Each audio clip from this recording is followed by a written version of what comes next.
이런 가운데 민주당 김용민 의원이요. 민주당 단독으로 대통령 탄핵을 발의하자 이런 주장을 했습니다. 어제 페이스북에 올린 얘기인데 여당에서 비판이 나오는 것은 물론이고 좀 당내에서도 적절치 않았다 이런 의견이 나오는데 서영주 부대변인 개인 의견 어떻습니까? 뭐 김용민 의원의 개인 의견이겠죠. 지금은 아까도 말씀했듯이 후쿠시마 원전 오염수가 방류됨으로써 정말 우리 국민들의 불안감을 종식시킬 수 있는, 불식시킬 수 있는 이런 방안들이 중요한 거예요. 지금은 뭐 정치적으로 뭐 탄핵을 주장할 때는 아닌 것 같다라고 말씀을 드리고, 좀 앞서 이제 좀 저기 김 위원장께서 얘기한 것 중에 민주당이 이 부분에 대해서 대안 제시를 해야 된다고 하는데 왜 민주당이 대안 제시를 해야 되죠? 일본이 얘기를 해야죠. 일본이 방류하면 일본이 책임지고 일본이 과학적 검증을 하고 대안도 제시해주고 일본이 해야 됩니다. 근데 일본이 안 하면 누가 해야 되죠? 윤석열 정부 여당이 일본에 요청을 해야 되죠. 아무것도 안 하잖아요. 요청을 하고 했더니 국민 세금으로 홍보 영상 만들어서 일본에 대변하듯이 후쿠시마 오염수는 안전합니다라는 홍보 영상을 만들고 있어요.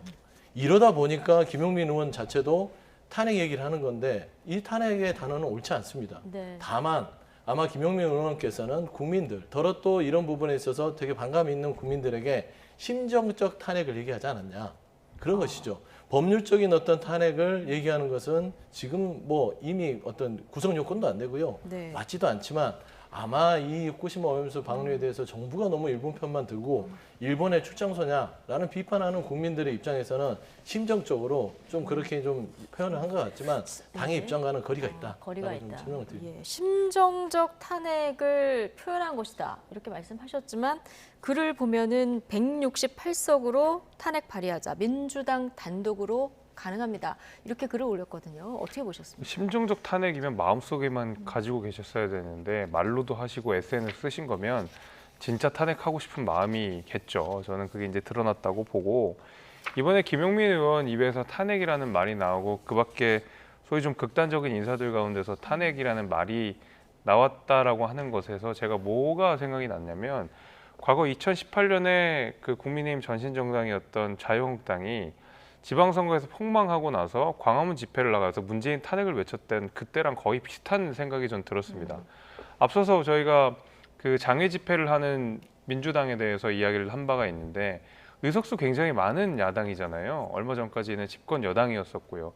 근데 이런 야당이 불과 윤석열 정부 집권 이제 2년 차에 들어가는 지금에 저렇게 장외 집회를 하면서 탄핵 이야기가 나온다는 것 자체가 굉장히 무능한 야당이라는 것을 방증하는 거고, 그 아주 닮아 있는 모습이 바로 2018년에 자유한국당의 모습, 문재인 탄핵과 장외 집회를 밥 먹듯이 했던 그때가 저는 떠올라서, 과연 민주당이 차기 총선에서 저 정도의 의석수를 받을 만한 역할과 어떤 능력이 있는 사람들이냐라는 의문을 좀 하게 됩니다. 예. 오늘 잠깐 예. 민주당의 입장이 아니고 다시 한번 말씀드리면 김종민 의원의 입장이다. 그래서 아까 말씀드렸듯이 당의 입장과는 거리가 상당히 떨어져 네, 있다라고 다시 한번 김용민 말씀드립니다. 의원의 주장이고 그걸 반대하는 것도 김종민 의원의 개인 의견이다. 그리고 당의 입장이 아니라는 것이죠. 알겠습니다. 네, 탄핵의 다, 입장. 다 개개인 의원의 생각으로 받아들여 달라는 말씀으로 좀 이해를 하고요.